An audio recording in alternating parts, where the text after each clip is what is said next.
So glad that you guys can join us today. I think the biggest thing, if you're watching this here with us live, or if you're watching this here as a replay, I want you to know that if you are starting off as an online tutor, or you've even been in business for a little while, and you have negative thoughts that go through your mind at some point, thoughts like, I don't feel like I'm good enough, or thoughts like, um, there's probably other tutors that can do this better than me. I want you to know you are not alone. We have all been in that spot. Some of us still go to that spot. And there are things that we can do to be able to acknowledge, recognize, and change our thoughts that we do have so that we can focus on the success of the future than the mistakes of the past. Because we do not want to, we cannot have success without failure. And so, if you want to be successful as an online tutor, you have to realize that you're not going to be perfect at everything right out of the gate and that you're going to make mistakes. But if you continue to stick with us around the Ultimate Support Group for Online Tutors, you can know that you are going to be supported by other tutors that are in very similar situations as you, that you're not alone and that you don't have to be alone. So today I have invited two amazing tutors with me to really talk about this whole mindset thing. I've got Terry Grigsby and I've got Elizabeth Hansford. Terry has been around our community for the last 2 years and she is an online math tutor. And Elizabeth has joined our community about, I would say, 6 months ago, maybe? I think so, yeah. Yeah, and is just getting started in her journey as an online tutor. And I thought it would be really cool to have people in all different spots of the journey joining us in this call today to really hone in on this whole mindset thing. So when I say mindset, you guys, what's the first thing that kind of comes to your mind? That's a good question. Yeah. I guess it's my outlook on, am I going to be successful? Positivity or negativity in your thinking? How do I want to set myself up for success mentally if I want this to work? What do I need to do? I guess that's what I think. Yeah. Yeah, and for me, pretty similar. I think the first thing that comes to my mind is how your thoughts really impact your actions, and so so what you think about really impacts how you will take actions and how you will be successful. So oh my gosh, yeah. And so as soon as we start taking action, if we don't get the kind of feedback from other people that we were expecting, it is amazing how it can throw us into an entire spiral of negativity. Or am I the only one? No. No? Okay, cool. Like you think like I post my website, okay, and this is a common thing that a lot of people, they're actually afraid to post their website because they think that there's going to be a flood of students who are going to start coming on in now that they have their website created. But has that happened for either of you? No. No. And it is not something I promise people that is going to happen either in their business. Like, oh, just create a website. You'll have tons of people that'll come into it. No, that is the step one, not the final step of our journey. And so we think it's soon that there must be something wrong with our website if people aren't taking the right actions or doing something at the right way, and we start then second guessing ourselves. Well, maybe I'm not good enough at this, or maybe other people's websites are better than mine are, or all of this kind of stuff. And so lots of people, the very first question that they come into the community asking is, how do I get students? And they don't even, like, not one person has ever said, how do I come into this approaching my business with a positive mindset? Nobody's ever asked that question. But they should. They should. Yes. Yet without the right mindset, you will not attract those clients. What do you guys think about that? That's so true, because I think for me at least, and maybe Terry can speak to this too, I think for me, when I do get into when I don't see those students taking actions that I would like them to take from my website, for example, at the beginning, I was very prone to getting into that negative mindset spiral. And then I would stop taking those actions because I would think, well, it's not working anyway. And then, you know, when you stop taking the actions, then nobody will be able to find you. And then the spiral just continues. And so that was a lot of what happened before I found this community, and at the very beginning before I started learning a lot of the steps. So I think that's very true. Yeah. And Terry, I remember when you came on in, I loved your questions. You always had like lots of questions that you shared, but you also shared like a lot of your thoughts and a lot of your feelings that you were kind of going through as you're going through this process. Do you remember what any of those thoughts or those feelings were when you were getting started? Wow, ancient history 2 years ago. I was gonna say first though that like I might be a freak of nature, because when I started this journey, I didn't have any negative thoughts about this working. Like when I came in day one with you and your Kickstart program, I thought this is going to work. But I also didn't think it was going to work overnight. Like I knew there was going to be a boatload of work before I would start getting people. And like my website, I thought it's not going to be perfect. Hit publish. I'll be back soon and get it better and better and better. Like that was my whole view. Like my mindset was nothing's perfect. But you can set it out and go back and fix anything that you do in social media and on the website and stuff.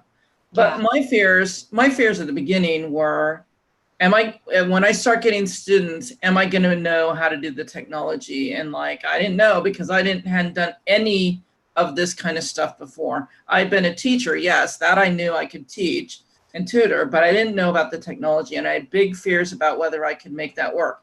And so I worked a lot behind the scenes, tons.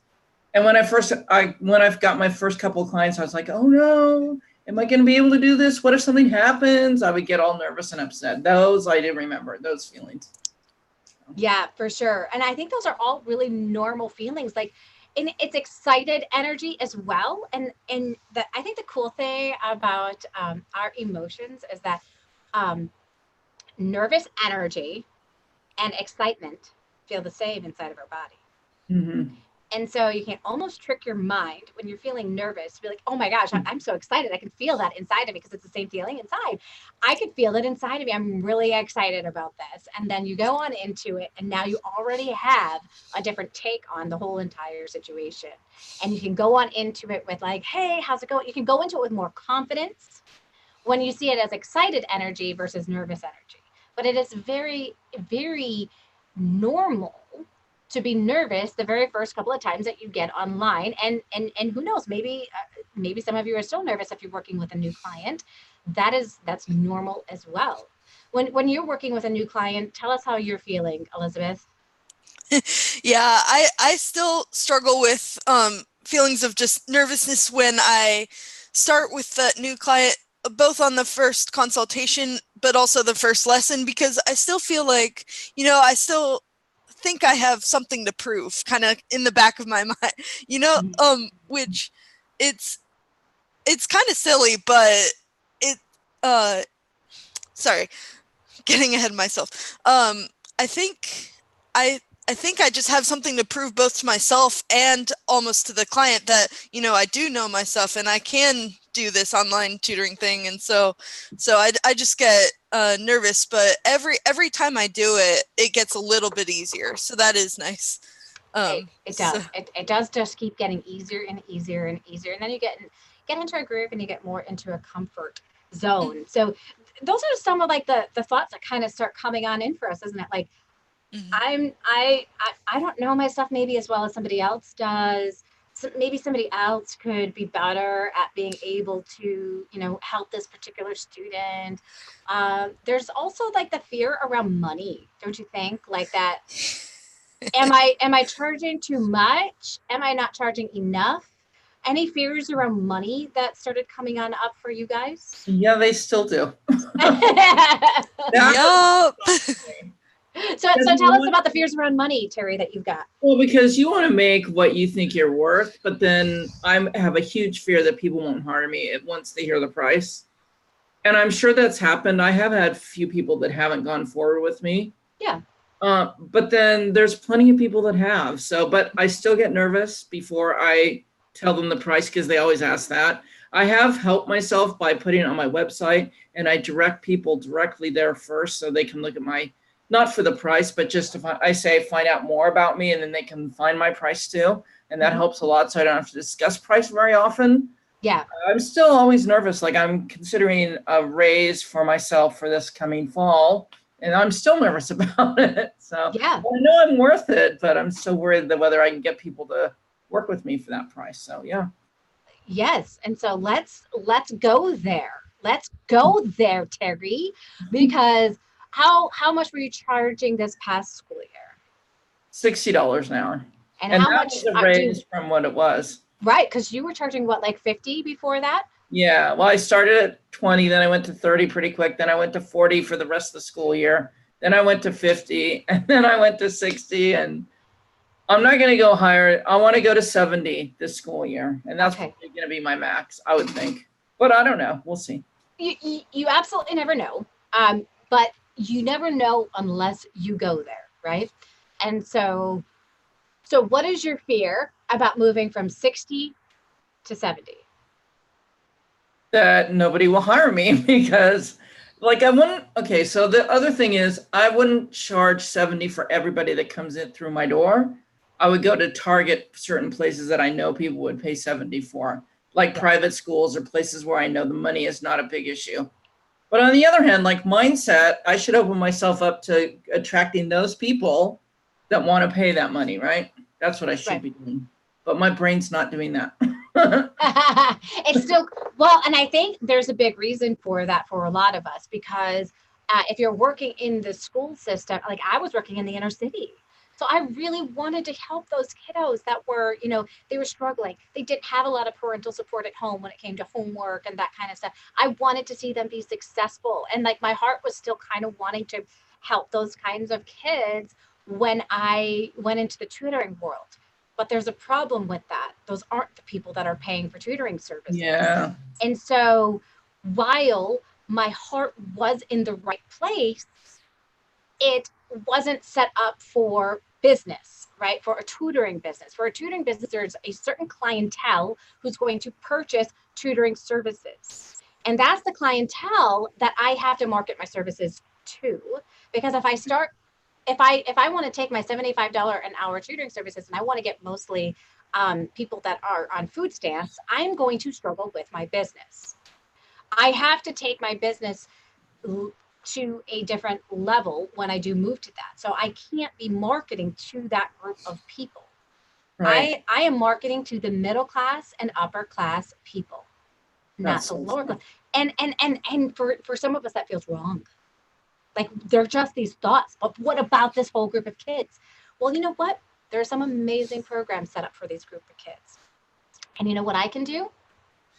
If I decide to take one of these organizations that exists to help them, I can take huge chunks of my money and I can donate it to still service those causes. So one of the places that I absolutely love, a program we had in our school, is called Reading is Fundamental. Mm-hmm. And it's a place that gives books to kids that pretty much do not have books in their home. That's cool. And so the kids actually get to go 3 to 4 times a year up to the library and take a book home with them. And they get to choose it. So they get to go on up to the library, choose a book, and now it's increasing the amount of books that are in that home for that child. And I know that's going to make a huge impact for them. And so that's a cause that's really, really important to me. And I want to continue that cause as I continue my giving that I do and the charity that I do with my business. Mm-hmm. And I think we can have lots of people that want to start like nonprofit organizations right off the bat, but they don't know how to run a business and that kind of stuff. And I'd say, start your tutoring business first and give from your abundance versus trying to give from your lack thereof. you're going to really struggle. If you don't know how to create money in the first place, how are you going to create money for this nonprofit organization to exist? Yeah, that's so true. I mean, it's so true about marketing to the place you want, where people can pay you, right? Mm-hmm. Because when you first start out, you may start out going to sites like Craigslist and stuff, and that will be great at your rate. That's a good place to start. But as you progress and your rates go up, that's not such a good place to go because people can't really afford your rate.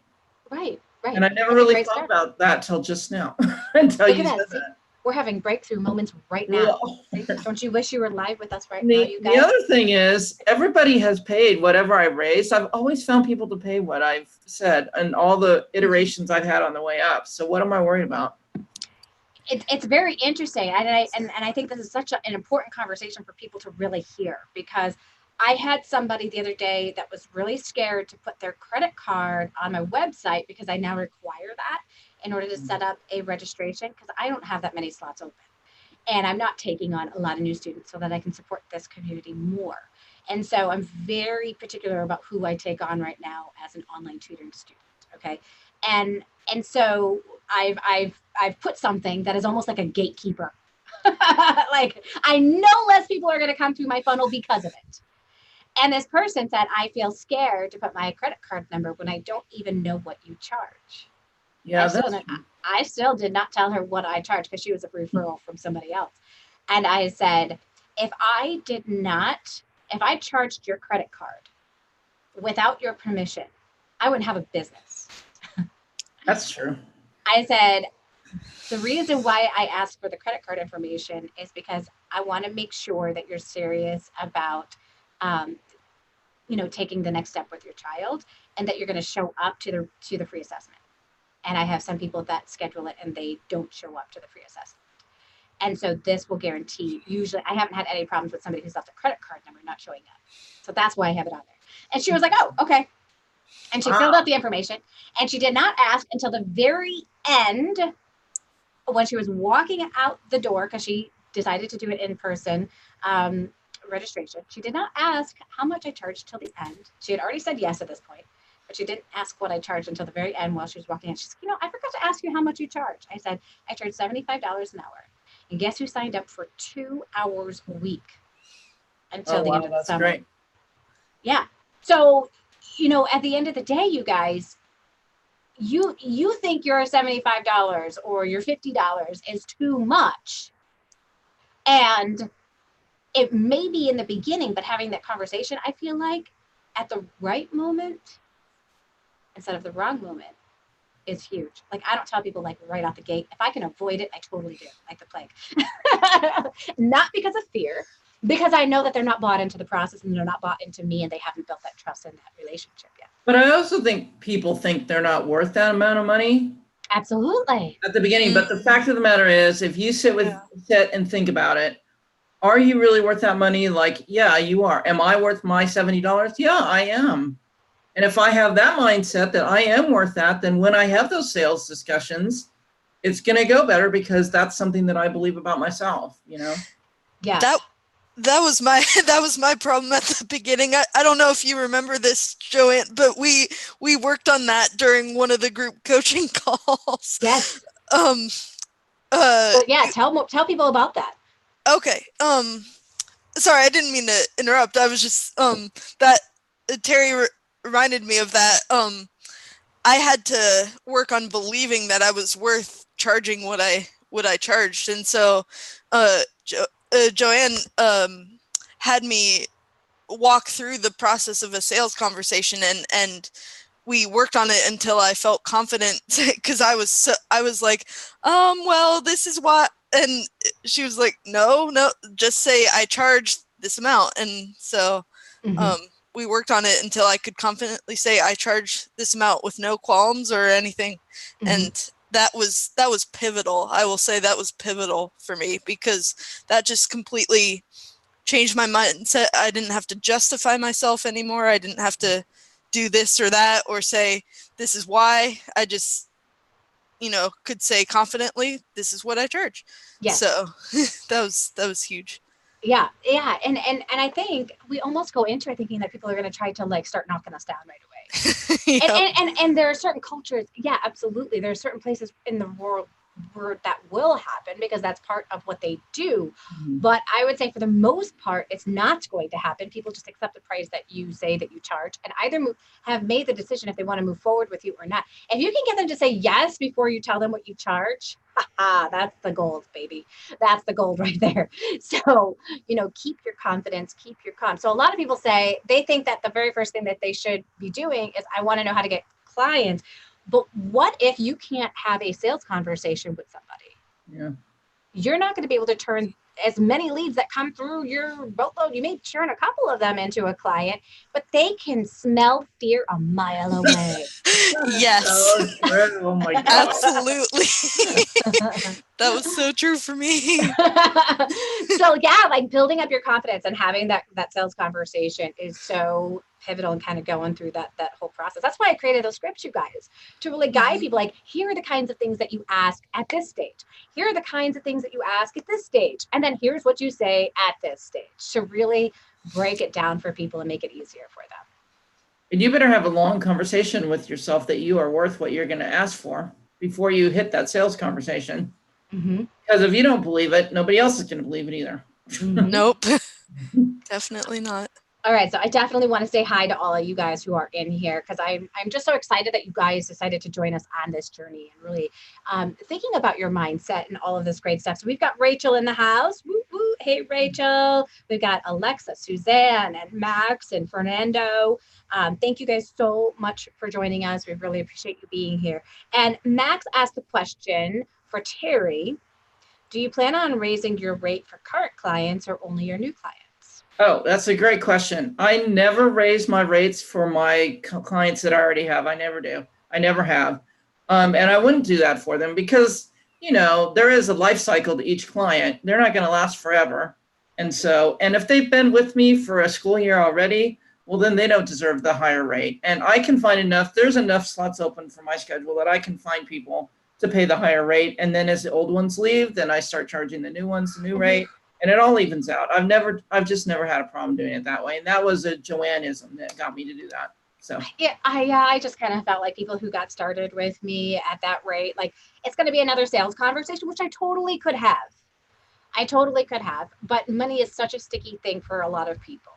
And, like you said, it's the whole life cycle of the client, right? They're eventually not going to need you. Funny thing, you should say that they won't stick with you forever. I have a client I've been working with for the last 5 years. Wow. Okay, it's not one client, it's a family. So, and Elizabeth, you're working with one of the little boys now. But yeah, it's just so funny because I'm like, I never expected a client to last this long. Like in my tutoring business, I think it's incredible. It may actually be 6 or 7 years that I've been working with this family. They found me. Wow. They found me at my second rate that I charged. Okay. That's how long it's been. And seriously, so it has been since, I would say 2013, 2012 that I've been working with this family. Yeah. From London. So they've lasted quite a while. And I figure, you know what? That's their benefit, right? Wow. They found me at that price and I'll keep it at that price. And I work with them every single day. So it's, and evens out. In the long run, it's not that much money anyway, really, that you're talking about as the other people. I mean, even if you have someone that lasts 6 years, there's other people that only last a year or a few months or whatever. There's always going to be openings for the new rate to come in. So. Oh, for sure. Absolutely. I mean, I did that. And like I said, in somewhere in our groups, I said from my first year to my second year, I doubled my income. Wow. And that's how I did it. I never charged my old people more money. It's just when they came in. I mean, I'm not making a killing yet, but still, that's double your income. That's pretty good. Yes, for sure. It works to do it that way. It does. It just feels like that trust when they just feel like, oh, I came in at like a special rate or something like that. Yeah.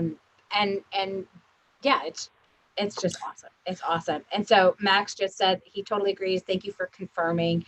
He just raised his rates for new clients to 60 from 50. Well done, Max. Yay. Good job. Woo! Awesome. Yeah. Love it. Okay, so we're going to come back. to our whole mindset journey here, because there are thoughts that we have in our head, kind of like about like how we feel about like our abilities, right? We kind of address that. And then there are things that other people say to us that spiral us into like this whole like world of negativity. So what are some of the things that people have said to you that have made you kind of question what you were doing, or, you know, caught you off guard, or something that you just started replaying in your head over and over and over and over again? Has that happened to you guys? Yeah, I can. yeah, go ahead. You can go ahead. No, you go, Beth. Okay. No, you go. No, you go. All right, Beth, you're up. Okay. I was just gonna say I get asked very often whether I really am fluent in Spanish, and it always makes me that it just always puts that kind of thing in the back of my mind, like, am I? Can I really tutor in Spanish if it's not my first language? You know, so that's a big mindset hurdle, because I know Spanish. I know I've been studying it for, you know, this many years, but it's like, can I really justify to people that I can teach it if it's not my first language? Sure. So anyway, so that's a big one. And fluent means many different things to many different people. Yes, it does. And so inside of your mind, you're like, well, could I go to Spain and could I like listen to everybody and be able to communicate effectively with them? Maybe. Yeah. Probably, but yeah, but also it's I always tell people it's not a straight line. It's kind of it has different points along the way. So anyway, but that's a big one for me. So yeah, for sure. Yeah. The big one that I always got in the beginning, I don't get it anymore. Can online tutoring really be effective? Oh. Anybody hear anything like that from friends, family, people you're talking to about it? Like, has anybody said anything like that to you guys? They haven't said it to me because they think online tutoring's cool, but maybe that's just the people I run around with. So yeah, it could be. It could be. Have you heard it at all, Elizabeth? A little bit. Like, some people have been very kind of not closed off to it, but like kind of questioning it. Like, is it really as effective as I hear that a lot, as effective as in-person tutoring? So like they think it's a cheaper version of our services or something. Right. Yeah. And what I tell people like today, because now I know how to kind of combat that, it is, and I've also had so much experience with it, right? And so that increases my own confidence when I talk about it. I say things like, you know, honestly, when I started online tutoring, I had no idea if it would be more effective. So I meet them where they're at. You know, I kind of like tell like my own journey. And so, you know, as soon as I started working online, I had no idea how many resources now would be at the tip of my finger.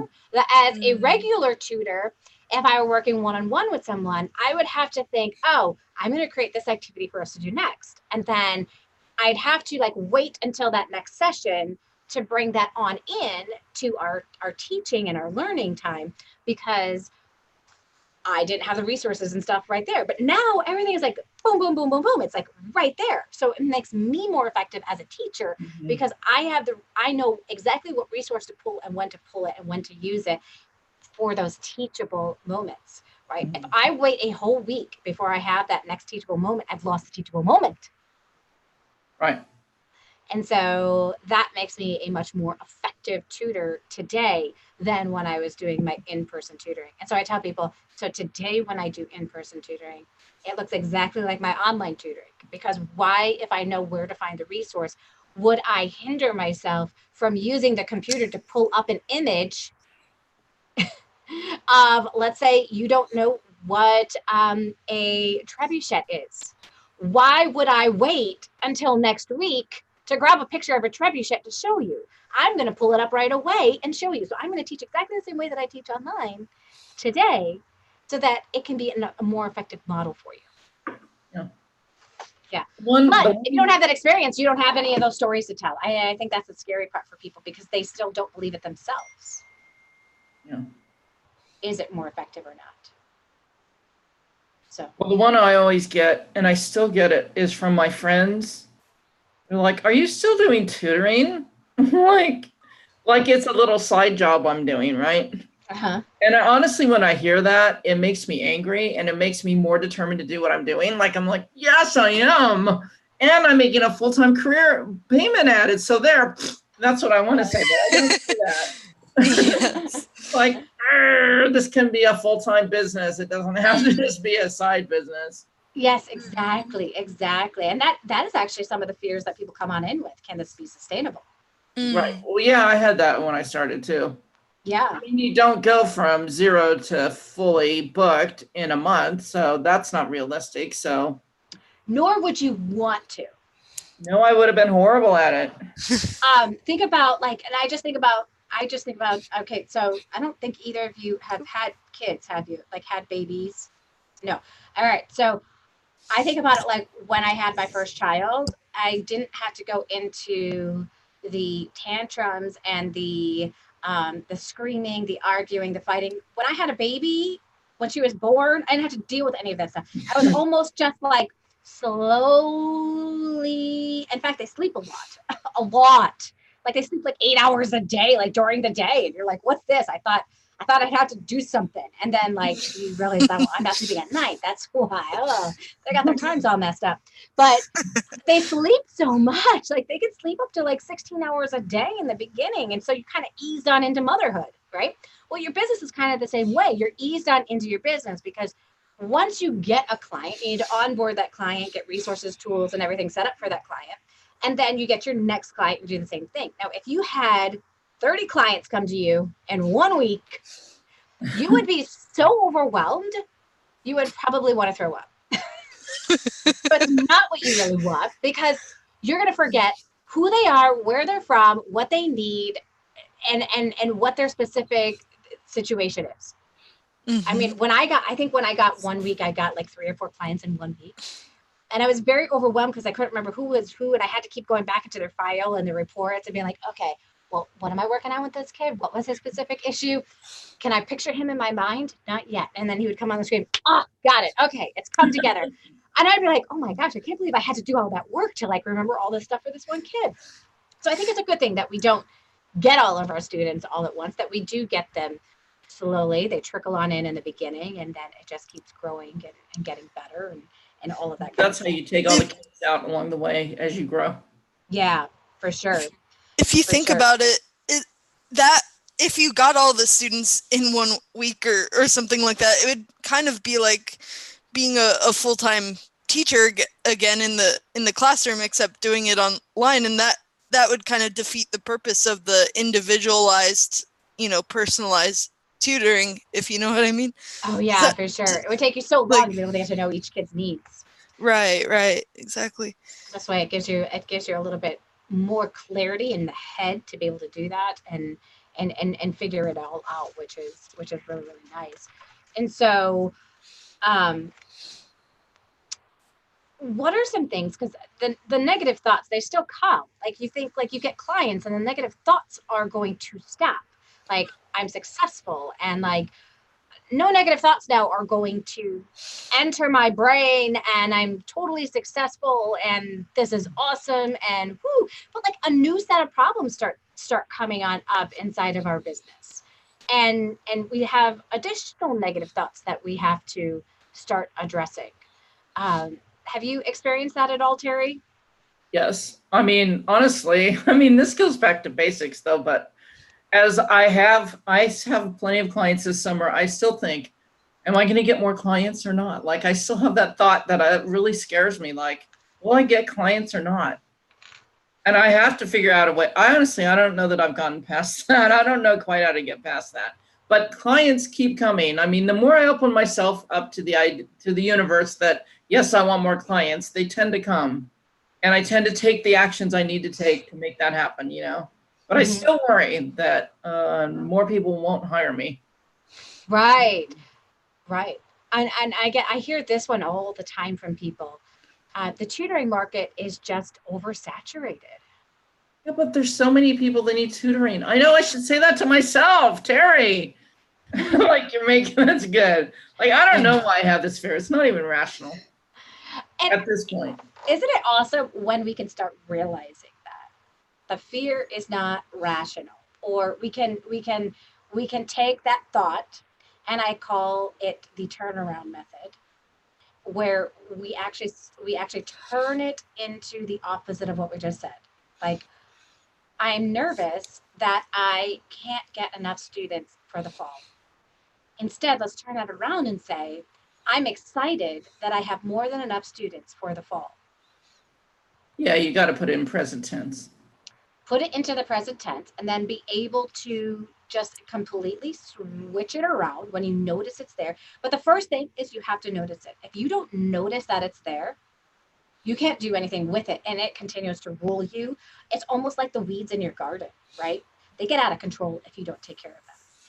And those negative thoughts are weeds inside of our heads that are taking up space from being able to attract those clients that we want to be able to attract in our business. Yeah, that's true. And so I don't know if Terry loves this story as much as I do. She's like, oh no, what is she going to bring up?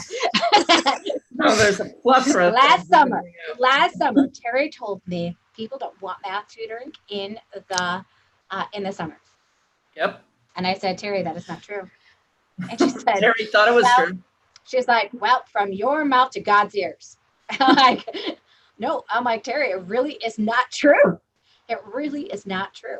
People do want math tutoring. I'm tutoring some kids in math right now. So it's not true. But it was a truth that you believed, wasn't it? Yes. And not only that, people within the Ultimate Support Group confirmed that. And that made that thought even more possible to me.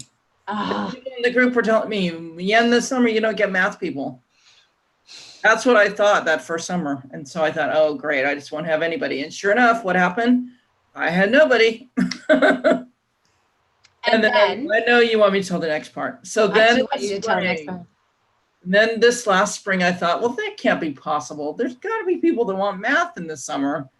So I changed my viewpoint in the spring, like well before, like April, probably April. I thought, okay, I'm going to get students this summer. And I just, like I said, I opened myself up to the universe. I know that sounds weird, but that's really just means I'm opening up my brain and my heart to getting more students. I had my little cards going on both sides, take 5 actions a day to get them, and that I was going to be fully booked this summer. And I sent that out, and every day I looked at those 2 cards every day. And that helped me keep my mind open to that's going to happen. And I took different actions than I took last summer before in the spring of last summer. Yeah, that forced me to take different action because I wanted that to happen. Sure enough, I got booked solid this summer. It's crazy, but but it's not just thinking it though. It's not just the mindset thing. It's that you've got to take action. And the action that I took was different than the action I took the first summer. So first your mindset's got to go, and then you've got to take the action to make that happen. That's exactly what I was just going to say. I was going to say, so what came first, taking the action to get the students or the mindset? The mindset. So when you guys are asking me, what do I need to do to be able to get students? And the first thing I'm going to tell you, yes, a business plan is important. Yes, being empathetic to your clients, creating a website. Those things are important when you're first getting your business. But the very number one thing that you guys can work on is belief. Believe that you can get clients. State in the positive how many students you do want. So, in present terms. In present terms, not in the future. In present terms, as if it's already happened, and you're saying thank you to it. So Terry wrote down on a piece. So do you still have it up on your wall? Yes. Or did you take it down? What is it? I have a card. It's taped. It's clipped to my computer. It just says I have 25 students, or whatever it is for you. You know, I have a bunch of other stuff, but that's one of them that I have.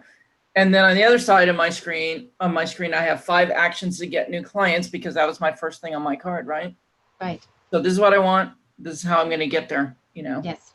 Yeah, so it's very, very specific for you. And that's why we created the one-page business plan, so that you can get specific on how many students do I need. And I suggest actually almost setting like 3 goals on this. How many students do I need? This is a good goal. A good goal is, how many students do I need so I can pay my bills? But a lot of people stop there because they're happy with that. If I could just like pay my bills, I'd be happy. I hear so many people say that. Like, if I could just replace my income or my teaching job, I'd be happy. Why?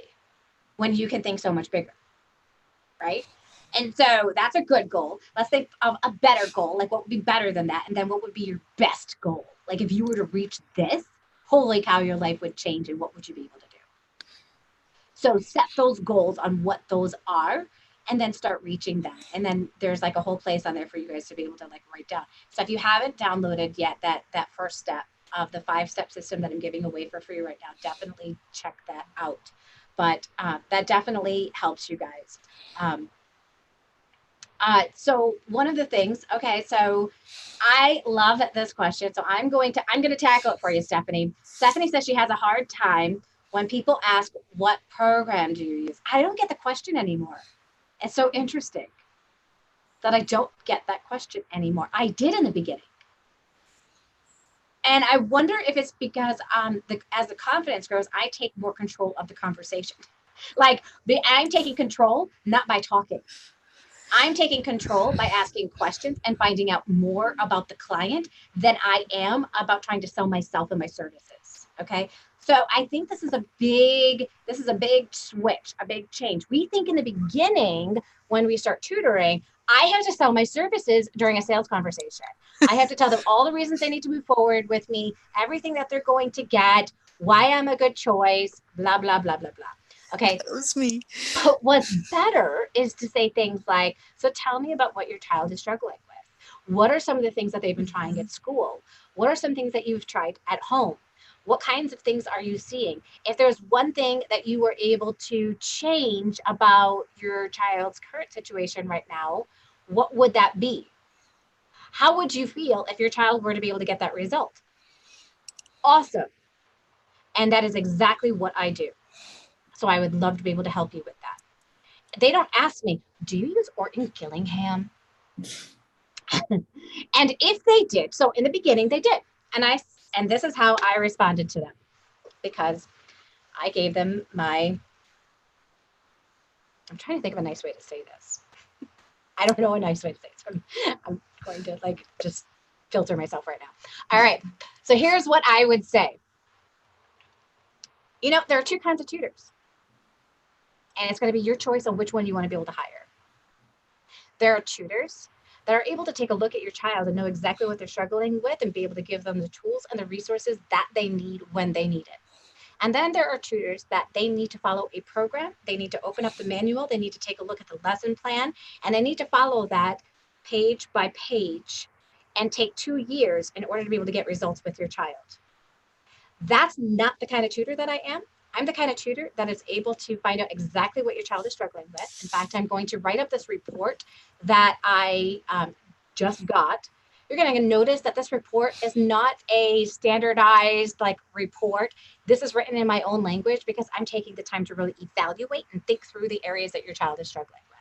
So you're going to find out that I already have some strategies listed in there that I'm going to utilize with the instruction that I'm going to give your child so that they can close the gap in the fluency and the phonics areas that they're specifically struggling with. I am not going to focus on anything that your child is already really great at. They don't need time on that. They only need time with certain skills, and that's what I'm going to focus on during my instruction. So if you're looking for this kind of a tutor, that's totally up to you. And then I would relate it to this. It's kind of like if you wanted to go in to do a heart surgery, right? Would you go to your general doctor or would you go to a heart specialist? I would go to the heart specialist, the person who knew exactly what to do, when to do it, and they didn't need to use a manual in order to figure out what to do next, right? My general doctor would have no clue how to do a heart surgery on me, so I'm not going to go to him. You know, I'm going to go to the specialist. That's what I am. I'm kind of like a doctor for reading. And I left it at that. And I didn't ever have somebody say, you know, but I really am looking for an Orton Gillingham tutor. So I was able to kind of go through that response. But see, that is so on, because you presented yourself as, this is all about me to start with, right? This is what I can do, instead of what the other person needs. If you make it in terms of what the other person needs, they're going to make that sale conversation with you much easier. It's going to happen much easier. Yeah. Yeah. And so now, because of the way that I present myself, my conversations with people, oh my gosh, in the beginning, they would take an hour, my very initial conversation. It was awful. It was treacherous. I'm like, an hour, really, for every single one of these? You got to be kidding me. They now are down to, I don't have these conversations usually with people until after now the assessment, and they last 15 to 20 minutes. And I always allot 30 minutes just in case I have an overtalker.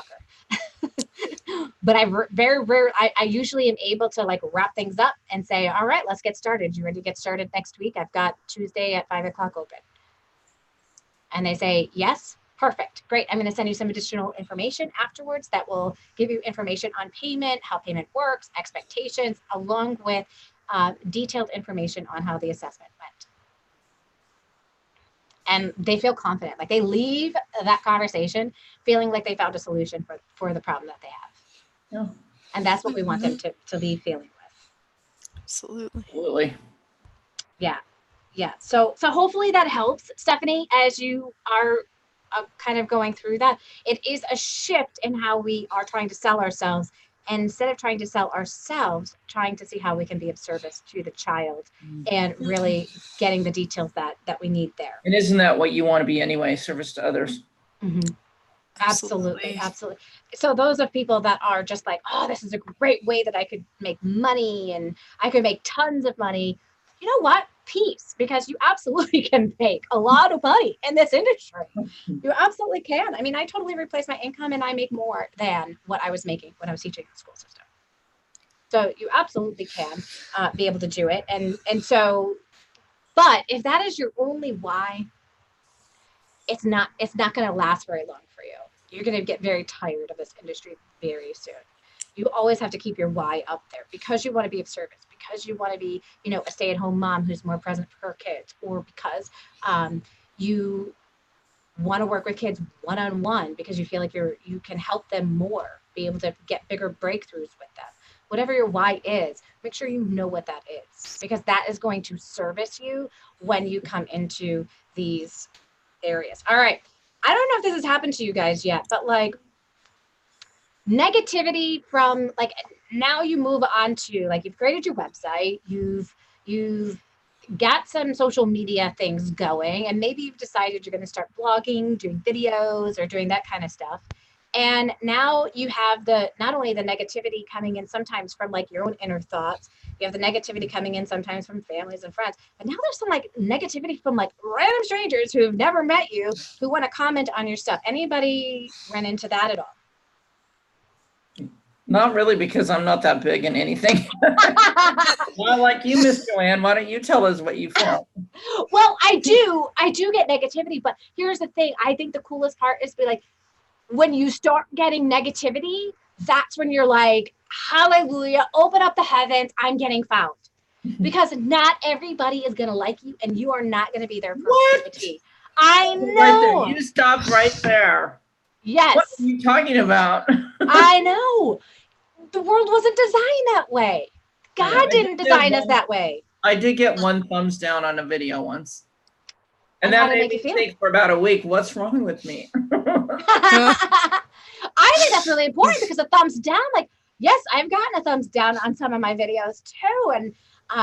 And like, I almost feel like I know who it came from, like with this one video, because I was sharing my favorite computer, and I know that they absolutely are totally against my favorite computer.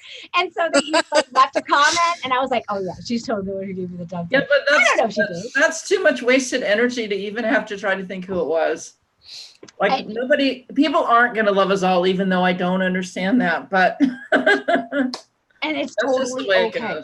It totally is the way that it goes. And once you are receiving negativity, that is when you just say, thank you, God. Now, there's a big difference. And here's the thing, like, so there's this trick that I have been trying. Like, okay, let's take the one negative thought that I have. I'm going to make like a positive list and a negative list. So once you do get to this point, you guys, as you start getting bigger and bigger and known more in your field as an expert in this area, and people are like seeking you out because they want to work with you, I want you to start writing down all of the positive things that people are saying and all the negative things that people are saying. Which column do you think is going to be bigger?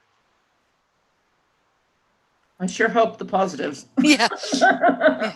And if it's not, then you have something to start thinking about. Yes. Yeah. And I think that's the important thing. So you can track it by how many people, you could track it by like how many people, I'm not going to count how many people are like in my staff or any of that kind of stuff, because that would drive me nuts. But I could take a look at like all my videos. Do I have more thumbs up than thumbs down? Yeah. Like, are the majority of people giving me thumbs up? Comments that people make, like, thank you so much for this. You know, it really helped me be able to do this or do that. Put it in your positive column. And you're going to find, like, out of the blue, it's very rare that you get a negative comment. Here's what happens with the negative comments. They go round and round and round our head. We replay them as much as, like, each one of those positive comments ends up kind of just being like a little blip on our radar. And you're like, oh, thank you for the compliment, blah, blah, blah, right? And then the one negative one, it goes. So instead of allowing that to happen, we need to put all of our positive comments that people list, like save them so that, I don't know, if you're having a bad day and you need to pick me up, you can take a look at it. And then you get a negative one, you put it on up there, but I want you to circle it. And if it's just one that you have, I want you to take a big fat red marker, like X it out. It doesn't matter. Don't give it power. And every time your thought tries to like go back to like thinking about it, you just go on back to that. I want you to envision and think about that big X. But if you are getting the same comments over and over and over from people, different people, it may be time to listen. And it may be hard. But see if there's anything constructive that you can grab from it. If there isn't, then exit out. If people are just being jerks on the internet, then associate it with that, right? Like, my funniest one, so the last one I shared with you guys earlier inside of some posts inside of Insider Secrets Club and Ultimate Support Group was that you wasted 11 minutes of my life. I'm thinking, I love how you're trying to give me power over that. I'm pretty sure you pushed the play button. You sat there, you watched. I cannot control your actions. I created the video, yes, but if you weren't liking it in the first 5 seconds, why did you keep watching? I mean, it says so much more about the person that says the negative stuff than it ever does about you. If it's just so true. And if you think about that, oh, it's about the other person, not you, it really helps your mindset. Yes, and here's the other thing. I don't know what that person's state of mind is. I don't know if something tragic has happened in their life that they're carrying around with them. It could be like a 10-year thing they're carrying around with them. It could be their mom passed away in the last week. I do not know. I can't control any of that. And so the only thing I have control over is what I do with that thought. Do I replay it and give it power in my head? Or do I picture that big red X and say, no, thank you. Choosing not to go there today. It's totally in my power to do that. I think we need to talk about the perfectionist mindset and how to get past that to be successful. Yes, absolutely. All right. So Elizabeth, tell us about your perfectionist mindset. Yes, I mean, it's been a lifelong thing for me. I mean, in school and just everything, but it's definitely carried over to my business for sure. So case in point, my welcome video on my website, it was a huge hurdle for me to be able to post that, for example. And so I had to I listened to some of the advice in the community saying, don't let yourself take 80,000 takes. Just take 3 or 4, and you can always change it later. It doesn't have to be. It's not written in a stone tablet. It's changeable. So just post it and be done with it. And so I've kind of adopted that mindset for everything I've done in my business. Like, just, you know, it's better to have something on the website or on social media than nothing. It's better to be present and to be not current, to be just present on there. And so I always just say, just post it, and I can always delete it later if I absolutely don't like it. So Beth, so many people have so much perfectionistic tendencies that they can't hit whatever they have to do, like publish or whatever. They can't take any action. So how did you get over going with your website? How did you get yourself to do it? Oh, with my website? Well, or whatever it was that you wanted to go forward with. Okay, so, well, first I sent it, well, I think this is where having a community surrounding you is just, it's so crucial. And I'm just so thankful for this community that that we have here. And so so I posted it in the Insider Secrets Club. I'm like, so give me some honest feedback about this. Like, how is this video? Good, bad, ugly? You know, give me all of it. And just hearing the feedback of what I could, what was good about it, but also what I could maybe tweak and fix was super helpful. And I actually ended up shooting it again with the little tweaks that the people gave me, and then ended up just saying, okay, you know, I've listened to some wise counsel, and now I'm just gonna do it. Yep. So getting input from others, I think, is huge. Yeah. Because I think once you have confirmation from others that it's something that's publishable, you can kind of get past your own mind at least a little bit, if that makes sense. Yeah. So I used to be a perfectionist, but I've been reformed now for probably 15 years. Wow. I was such a perfectionistic. That was great. It got me straight A's in all my school. Okay, that was wonderful. But it was not serving me in life. And I noticed that since I've been reformed, it's been a happy way of life so far. Yeah. But in my business, when I go to my website to tweak it, that's where all my perfectionistic stuff comes out. And I'm like, I can literally spend hours there finding little things here and there and everywhere that I have to fix, and I'm going in this horrible perfectionistic circle. And I have had to, first of all, I set a timer to make myself go to stop. But the other thing I have to tell myself all the time is, nobody cares, Terry. Nobody cares about these little things. Nobody that comes to my website is ever going to notice if I move things over a little or I change the order. Like, you just have to let that go. I mean, or you'll just drive yourself crazy and you will never be successful here because you'll never move forward with anything. So what do you think, Joanne? Yeah. Well, I was almost thinking, yes, I 100% agree. And I at times have seen like another crew of people come on through, which isn't the I'm going to do everything to the perfectionist way. The other crew is the other side. My first take is my best take. Oh. On everything.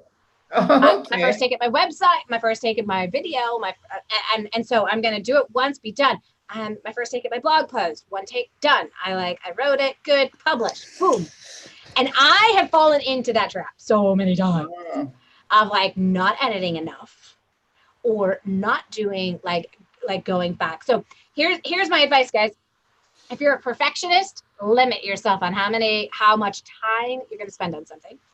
And if you're on the other side of the spectrum, take more time and review before you push publish or ask for feedback. Because when you do ask for feedback, you will get it and it will make your stuff better. Mm-hmm. How do you get past the I can't move forward with it phase if you're a perfectionist? How do you hit publish? How do you get yourself to hit publish? I don't understand this because I will always hit publish, but I know, see, me too. But me I know too. I hit publish too fast. I know. How do you get past it? Surround yourself with people who will support you. And I think that's the biggest part. right? Like people who are going to like Absolutely. nurture you through the process. So I think, of course, I'm a huge fan of like the Insider Secrets Club, because I feel like if you're struggling with something, like that is the place where you can really like pour it on out there, and people will support you even more so than the ultimate support group. Just we've built closer Mhm. relationships as a whole Mhm. inside of our private community versus the bigger community. And the bigger community, people will just kind of say sometimes whatever they feel like out of their heart and not think with their brains.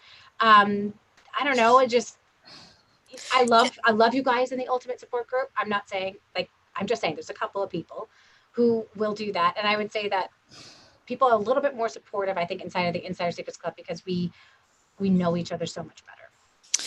And can I just say that I would not like being on video, like recording myself and watching myself like play back is so difficult for me sometimes, or it has been historically, that I would not have published that video if it wasn't for the Insider Secrets Club. So I just wanted to say that, but because their support was just so critical. But I think that is true, Joanne, that because of the calls and everything, we know each other not just from an online perspective, but from a more face-to-face perspective. So Yeah, we really do get to that's, know each other on a yeah, deeper level. Well, thank you guys yeah. so much for joining us today. I know that lots of the thoughts and the things that we've talked about are things that have gone through people's minds, and how we kind of have tackled them and moved past them.